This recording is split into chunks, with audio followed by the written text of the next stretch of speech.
Hi, everyone. This week's topic is about natural and electric light sources.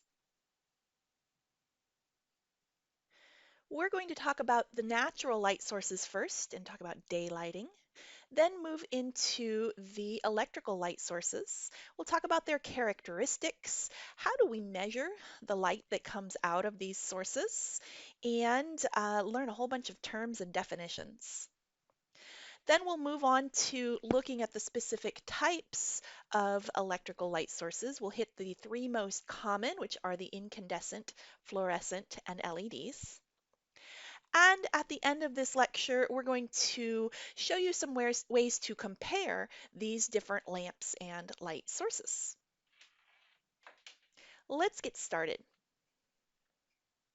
And we'll start with the oldest and most common way to light our lives, and that is daylighting.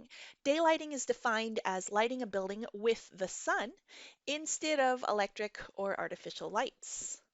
Historically, daylighting was dominant in every building. And so we have an example here on your screen from your textbook. It is Boston's Old North Church.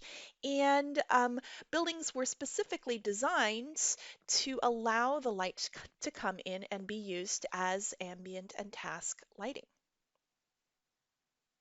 So why should we use daylighting now that we have the option, obviously, of electric lighting? Well, there are some huge advantages to using the light from the sun, and one of them is energy savings. This light is free. We don't have to spend any power to get it. The second one is the even distribution of light that comes from daylighting, and also the true or high CRI color rendering that comes from daylighting. In fact, the light from the sun is defined as 100% CRI. Right? Finally, there are some significant and positive psychological and even physiological effects of using daylight on people. All right. And there are multiple studies out there that show that people who live their lives away from daylighting really experience a deterioration of their psychological health and their physical health. For example, nurses whose duty station is deep within a hospital and they spend all day, long periods inside with no access to daylight, all right, have measurably less performance, lower performance than nurses who have access, even a small amount of access to daylight. There are some disadvantages to daylighting, and you have to keep an eye on those when you're designing to use it. All right. The first one is that there's a lot of light sometimes, and glare can be a significant problem. All right. That excessive energy can cause heat gain, so you need to design to keep the heat out and let the light in some climates and some times of year. So let's talk about some of the nature of daylight. It all comes from ultimately one source, the sun, right? Our personal star. But by the time it gets to your interior space, there are actually many sources of daylight, and they have some different qualities. And let's take a look at this illustration. All right, here is someone in an interior space. Right? You can have daylight that is direct sunlight, and that's going to be like a beam of sun. If you have a cat in the house, that's where they're going to go lay, right? And that's what many people think about when they think about daylight. But you actually can get significant amounts of light simply from access to the clear sky or an overcast sky. Even when it's gray and cloudy outside, you will still have daylight in your building, and that's coming from overcast sky. Finally, we get significant amounts of reflected light that enter our building, and these can be reflected from the ground outside or other things outside, perhaps an adjacent building, right?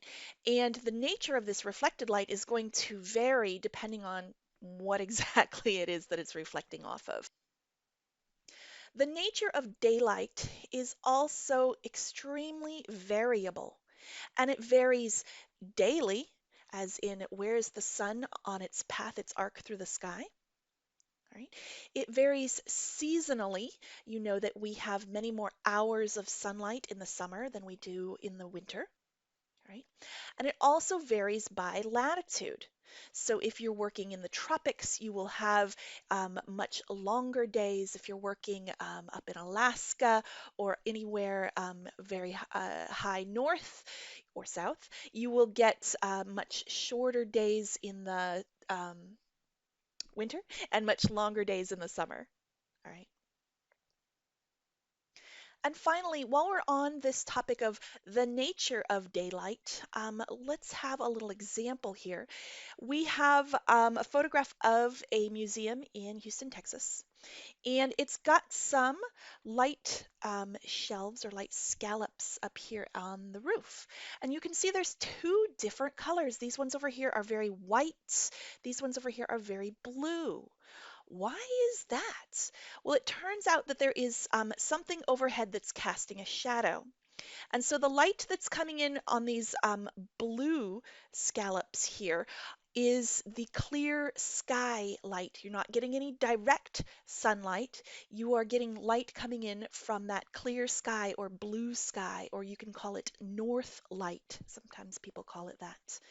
And these ones over here on the far side of the room are getting direct sun. And so they're getting the full spectrum sunlight, right? It's amazing how different these two are. One more thing on this picture, you can see as you look down the hallway, there's kind of a warm, almost pinkish, orangish light. What is that? Turns out that is artificial light. It's incandescent lighting. So you can see that there's a wide variation in the colors and the hues of these lights. Thanks everyone. In this video, we just covered what is daylighting, why we should use it, and some of the different variable qualities of the light from the sun.